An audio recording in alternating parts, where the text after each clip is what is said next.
Je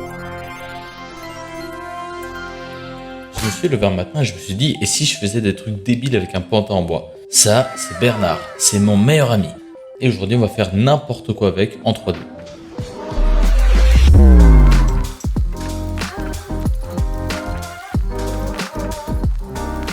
Comme dans la dernière vidéo, la première étape a été de modéliser Bernard en 3D avec Blender.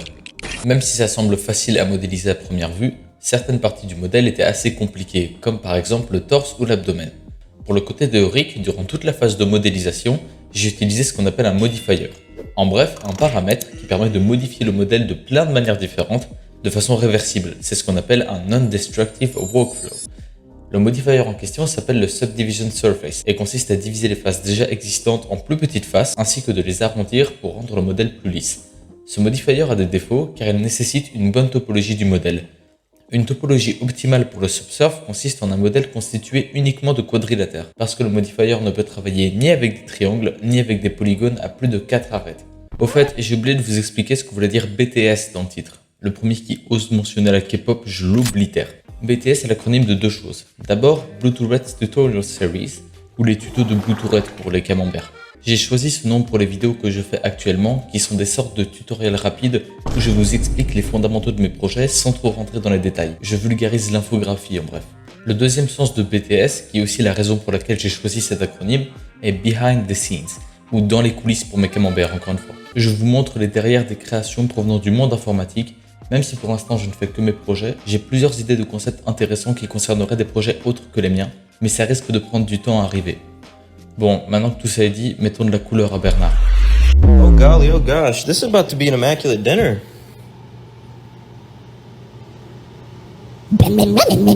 Avant de pouvoir ajouter une texture à Bernard, je dois le déballer.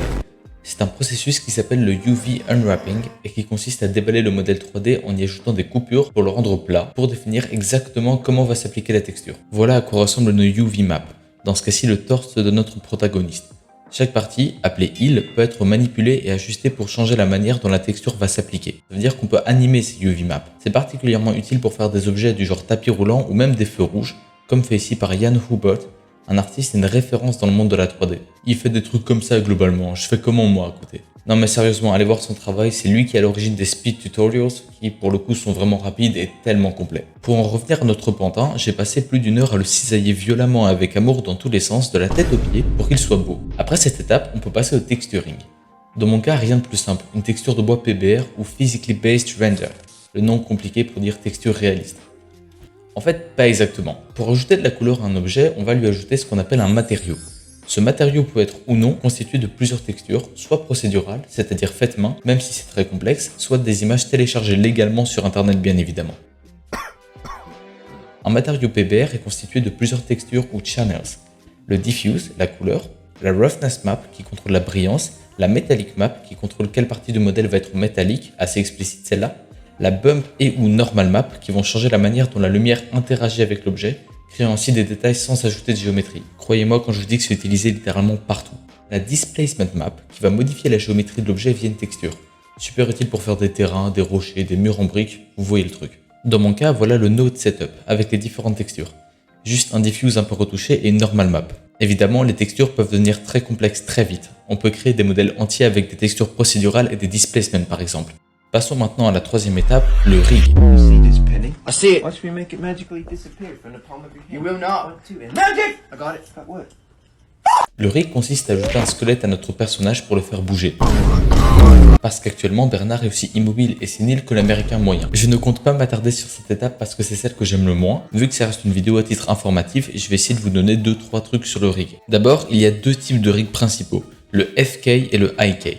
Le FK s'essuie par défaut, les os sont accrochés entre eux et ont un certain ordre de parenté. Le parent contrôle l'enfant, le parent est contrôlé par le grand-parent, bref, vous avez l'idée. L'IK, lui, fait l'inverse. Dans le cas d'une jambe, qui est le plus commun et le plus facile, le target, accroché au pied, une fois manipulé, fera bouger le reste de la jambe de manière naturelle. D'autres os comme le pôle apportent un plus grand contrôle sur le rig. Pour en finir avec le rig, il existe ce qu'on appelle des contraintes, qui permettent de contraindre les transformations d'un objet au cas où mon audience inexistante n'aurait pas compris. Le lien de parenté est la plus connue des contraintes.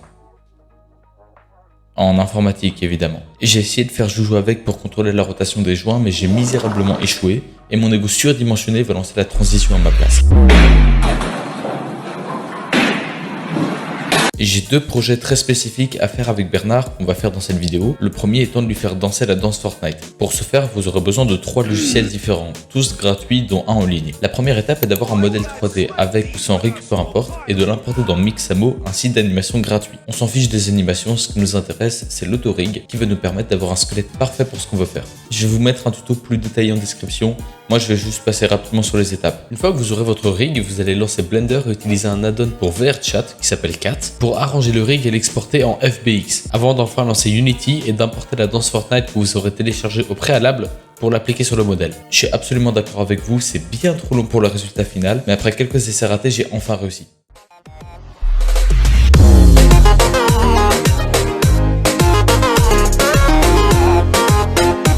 Ce sont dans ces moments-là que je me dis que j'ai fait les bons choix de vie et que mes années de travail et d'apprentissage vont enfin payer.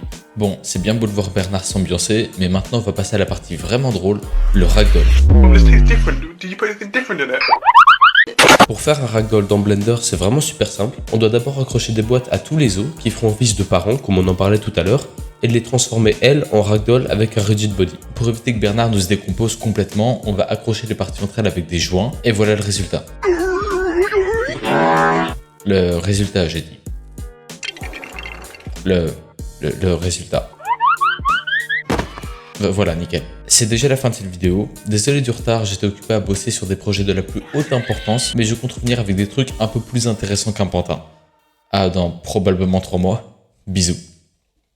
Bonjour, c'est encore moi, je vous ai pas trop manqué j'espère. En fait, je voulais vous expliquer plus en détail pourquoi la vidéo a pris autant de temps à arriver, parce que c'est abusé en fait, je suis vraiment nul. En fait, à la base, j'avais une autre idée de vidéo, c'était de faire un pistolet en style steampunk et de faire toutes les textures moi-même, donc en procédural, comme je l'avais expliqué dans la vidéo.